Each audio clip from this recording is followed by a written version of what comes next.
Hello everyone, ribbon পডকাস্টের আরও একটা এপিসোডে স্বাগত জানাই। আমি দেব এবং আমার সঙ্গে আজকে রয়েছেন স্পিচ অ্যান্ড অডিওলজিস্ট সায়নী বাড়ি। এত তো ফিল্ড রয়েছে পৃথিবীতে, হ্যাঁ। So being a doctor, why speech and audiology, মানে why did you focus on that? আচ্ছা, speech language pathologist and audiologist, এটা আমরা বাংলায় বলি শ্রবণ এবং বাক বিশেষজ্ঞ। ঠিক আছে, এবার আমি চুজ করেছি এটা তার কারণ মানে এই ফিল্ডটার উপর আমার একটা বিশেষ ভালো লাগা আছে। অবশ্যই আমার ফাউন্ডার ছিলেন আমার মানে বাবা, আর কি দেখিয়েছিলেন যে এখানে যাও, যারা কথা বলতে পারে না তাদেরকে তুমি কথা শেখাবে। তো এই কথাটা আমার জন্য খুব ক্যাচি ছিল, সেই জন্য স্পেশালি আসা এবং তারপর ফিল্ডের মধ্যে থেকে সত্যি সেই আনন্দটা অনুভব করা আমার কাছে বিশেষ। সেই সঙ্গে এই যে স্পিচ প্যাথোলজিস্ট এবং অডিওলজিস্টের কাজটা কি? শুধুমাত্র হচ্ছে কথা এবং শ্রবণ শক্তি দিয়ে বিচার করা, নাকি আর কি?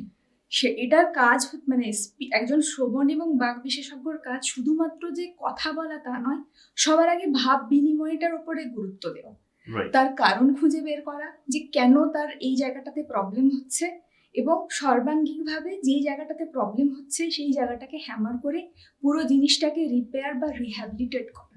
একটি বাচ্চার কোন সময়, মানে বাচ্চার জন্মের পর কখন থেকে সে কথা বলতে শুরু করা উচিত বলে আপনার মনে হয়? আচ্ছা দেখুন, এবার প্রত্যেকটা বাচ্চার জন্মের পর প্রত্যেকটা ফেজে এক একটা ডেভেলপমেন্টাল স্টেজ হয়।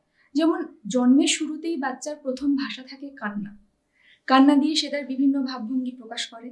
এবার যখন বাচ্চাটি মানে 1 মাস থেকে 3 মাসের মধ্যে একটু একটু করে বড় হয়, তখন সে একটু আনন্দজনক বা প্লেজার সাউন্ডস ব্যবহার করে, সেটাকে বলে কুইং। করে আওয়াজ করে নিজের প্লেজারটাকে রিপ্রেজেন্ট করে। এবার যখন 3 থেকে 6 মাস হয় তখন আস্তে আস্তে কনসোনেন্টস বের করে, বাব্বা বাব্বা পাপা পাপা এরকম করে ব্যাবলিং শুরু করে। এবার 6 থেকে 8 মাসের মধ্যে ওই কনসোনেন্টস বা ব্যাবলিং এর ফর্মটা কাইন্ড অফ রিডুপ্লিকেশন, মানে বাবা পাপা যেমন কিছু একটা ওয়ার্ড বলতে চাইছে। আবার 9 থেকে 10 মাসের এই ফেজটা যদি দেখা হয়, বিফোর ওয়ার্ড মানে হিচিবিচি করে কি বলবে সেটা শিখিয়ে দিচ্ছে। এবার এক্স্যাক্টলি যখন 1 ইয়ার হয় তখন অ্যাটলিস্ট একটা দুটো মিনিংফুল ওয়ার্ড, বাবাকে দেখে বাবা, মাকে দেখে মা, বা টাটা বাই বাই, এই ওয়ার্ডগুলো বলতে পারে। তো সেক্ষেত্রে যখন 1 বছরের বাচ্চা এই জিনিসগুলো বলছে না, তখনই কিন্তু মা বাবার সতর্ক হয়ে যাওয়া উচিত। তখনই তাদেরকে ইমিডিয়েট কনসাল্ট করা উচিত একজন মানে pediatrician through followed by speech language pathologist, বা ডিরেক্টলি এখন people are quite aware about this. তো স্পিচ এবং অডিওর ক্ষেত্রে বিষয়টা তো লিঙ্কড, মানে এই যে আমরা বাংলায় বলি হচ্ছে বোবা কালা, যদিও বলা উচিত নয়, বাট স্টিল যে কথা বলতে পারছে না সে কি শুনতে ভালো পারছে, কিংবা যে শুনতে পারছে না সে কি কথা বলতে পারে? এবার কথা বলাটা শুধুই মাত্র যে শোনার উপর ডিপেন্ড করে এমনটা কিন্তু নয়।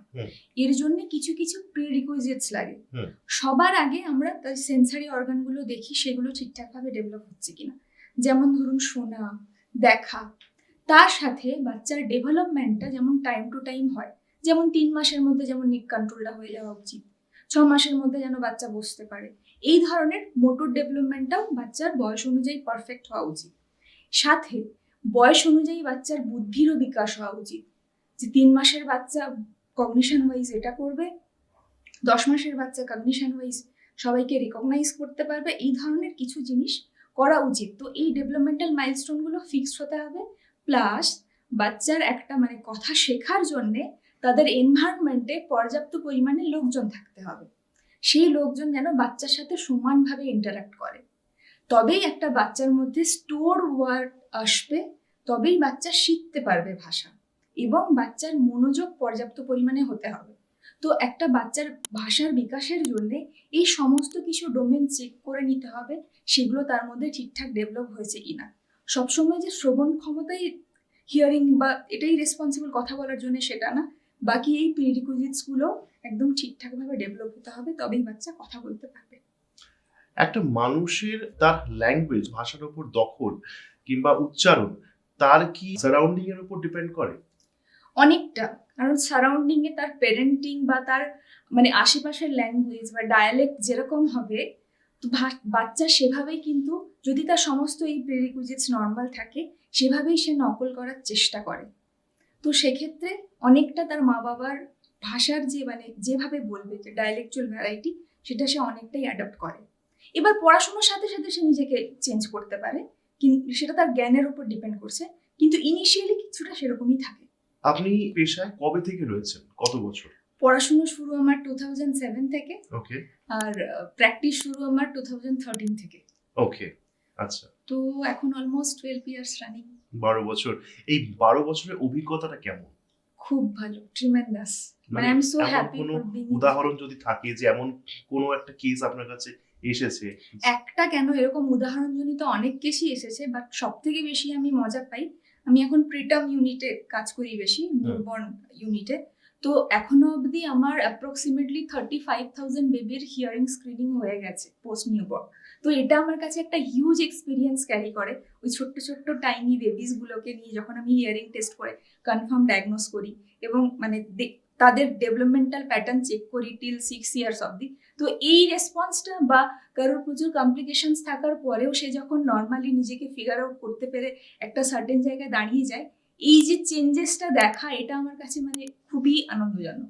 একটি বাচ্চাকে যখন দেখেন, how do you interact with that kid? First of all যখন দেখি, সবার আগে আমি ইন্টারাক্ট করি তার সোশ্যালাইজেশন দিয়ে, হাই হ্যালো কেমন আছো, শেক হ্যান্ড করা, হাইফাই করা, যাতে তার সাথে আমি একটা বন্ধুত্বপূর্ণ সম্পর্ক তৈরি করতে পারি। তো সেটা দিয়ে শুরু করলে কি হয়, ও আমার সাথে অনেকটা মিশে যেতে পারে। তারপর আমি তার ল্যাক লুফলসগুলো খুঁজে, এবার তারপর আমি আমার স্টেপ ওয়াইজ প্যারেন্টসকে বলে বা কি আমার প্রসিডিওর হবে সেইভাবে আমি এগোই। আপনি তো রিবন চাইল্ড ডেভেলপমেন্ট সেন্টারের সঙ্গে এতদিন ধরে রয়েছে। রিবন চাইল্ড ডেভেলপমেন্ট সেন্টার আপনার মতে in terms of speech and audiology কেমন? স্পেশালি আমি এখন স্পিচ ইউনিটটা এখানে দেখছি, আমার মতে এখানে প্রচুর বাচ্চা যেরকম এনরোল হচ্ছে সেরকমভাবে ডিসচার্জও হচ্ছে।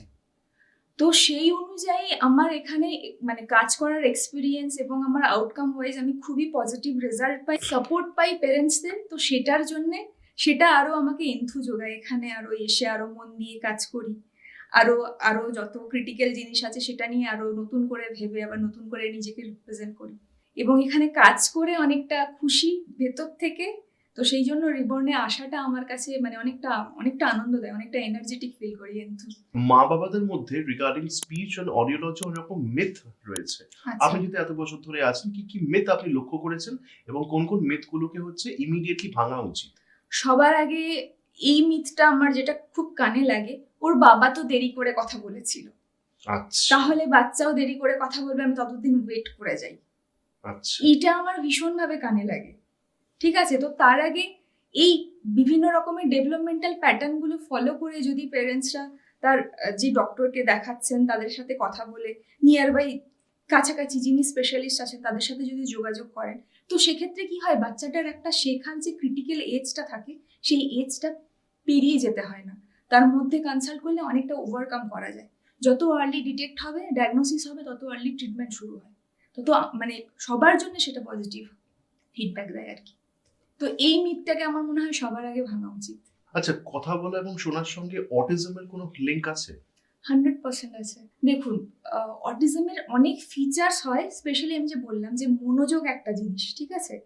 এবার অটিজমের ক্ষেত্রে কি হয়, ওনাদের বিভিন্ন রকমের কিছু লক্ষণ থাকে, কিছু সিমটমস থাকে, যেটার জন্য ওনার লার্নিংটা অনেকটা এফেক্টেড হয়। তো সেটার জন্য এই যে বলছি যে প্রপার শোনা বা শুনে রেসপন্স না করা, দুটো জিনিস হয়, একটা হচ্ছে হিয়ারিং, একটা হচ্ছে লিসেনিং, ঠিক আছে। তো হিয়ারিং মানে জাস্ট শুনছি, লিসেনিং মানে শুনে বুঝছি। তো এই প্ল্যানিং প্রোগ্রামিং ক্যাপাসিটিটা ঠিক থাকে না ওদের মধ্যে, বা থাকলেও সেটা রুট লেভেলে থাকে না, মানে ওপরে ওপরে সুপারফিশিয়াল লেভেলে থাকে। যেমন ধরুন কোনো কোনো বাচ্চা শুনছে, ধরুন এবিসিডি পুরো বলে দিল, একটা রাইম বলে দিল, কিন্তু তারা কমিউনিকেট করতে পারছে না, তারা রিলেট করতে পারছে না। তো এই জিনিসগুলো, তাহলে তারা প্রপার যদি কমিউনিকেট না করতে পারে তাহলে তো তাদের প্রয়োজনটা বোঝাতে পারবে না। তো এইখানেই স্পিচ ল্যাঙ্গুয়েজ প্যাথোলজি একটা হিউজ রোল প্লে করে। তো সেক্ষেত্রেই প্রপার তাহলে স্পিচ অ্যান্ড ল্যাঙ্গুয়েজ ডেভেলপমেন্টটা হচ্ছে না, তারা অনেক কিছু জানলেও ঠিকভাবে কমিউনিকেট করতে পারছে না। যদি কমিউনিকেশনই না করতে পারে, সেই জায়গায় তো প্রপার ল্যাক, তাহলে আমি তাকে কমিউনিকেশন করতে শেখাবো। আমরা যেমন মুভি দেখেছি কি আমির খানের আর ইজ আ মিন পার, ছেলেটা ডিসলেক্সিয়া আক্রান্ত ছিল, ও কিন্তু কমিউনিকেট করতে পারতো না, এবং ওর মা বাবার সিনেমাটাতে ওর মা বাবার যেটা একটা হচ্ছে নজর ছিল, থট ছিল যে এই নিশ্চয়ই হচ্ছে বদমাইশি করছে, দুষ্টুমি করছে, একে হচ্ছে মারতে হবে। ওই আমির খানের থেকে ওর যখন মা বাবা যখন শুনলো তখন ওনারা তখন এটা তো ভাবলেন যে আমার ছেলেই কেন। হ্যাঁ, এই যে অ্যাকসেপ্টেন্স, অনেকে অ্যাকসেপ্ট করতে পারে না যে আমার ছেলের মধ্যে ফল্ট আছে, মানে এরকম কোনো কেস আপনার কাছে এসেছে? হ্যাঁ, এরকম এসেওছে এবং তাকে অ্যাকসেপ্ট করিয়েওছি। আচ্ছা নর্মাল ডেভেলপমেন্টাল এক্সাম্পল দিই। আচ্ছা। এবার আমি যে ভিশন আর হিয়ারিং দুটো মেইন সেন্সের কথা বললাম, যেরকম হিয়ারিং কম্প্রিহেনশন আছে ওরকম ভিশন কম্প্রিহেনশন আছে।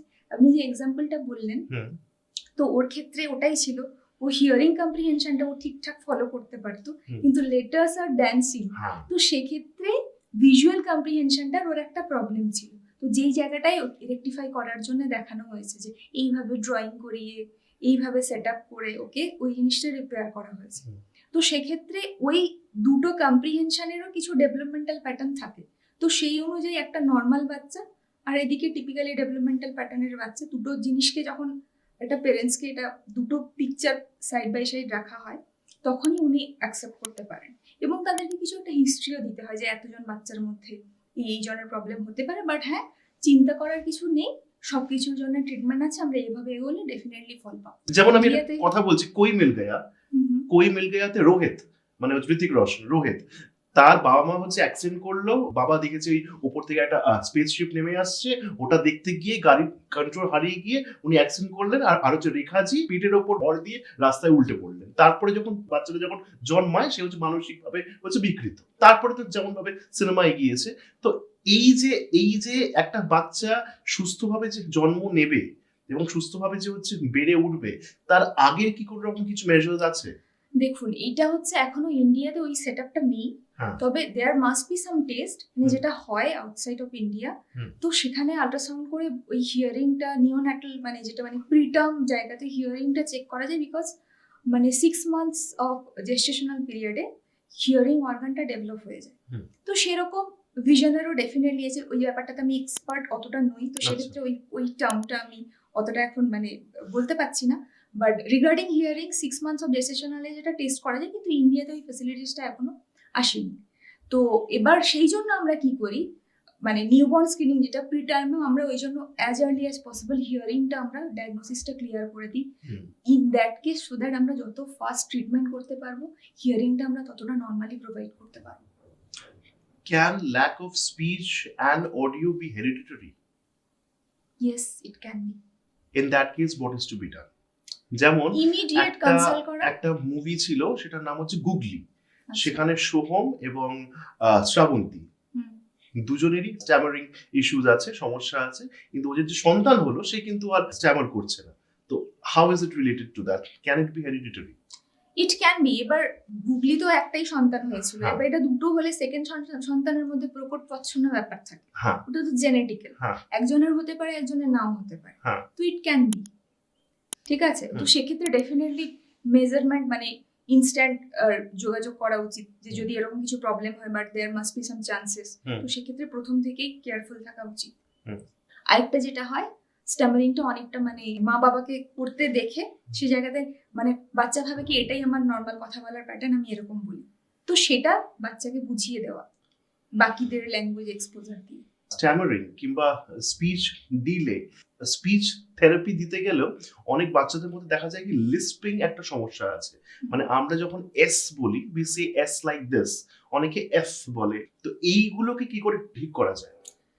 এগুলোরও মানে দুটো জিনিস হয়, একটা হচ্ছে আর্টিকুলেশন উচ্চারণ, একটা হচ্ছে ব্রেন থেকে কন্ট্রোল, ওটাকে ফোনোলজি বলে, ঠিক আছে। তো আমাকে এটা আগে রুল আউট করতে হয়, ওই কি টিপিক্যালি উচ্চারণের সমস্যাই আছে নাকি ওর ব্রেন থেকে যে প্রসেসিংটা হচ্ছে, ও চাইছে ক বলতে তবু ত বলছে, সেটা আগে রুল আউট করতে হয়। আচ্ছা, তারপর অ্যাকর্ডিংলি আমার ট্রিটমেন্ট প্রসিডিওরটা সেইভাবে হয়। আচ্ছা, যদি অধিককার প্রবলেম হয় ব্রেন রিলেটেড, তাহলে তার একরকম ট্রিটমেন্ট প্যাটার্ন।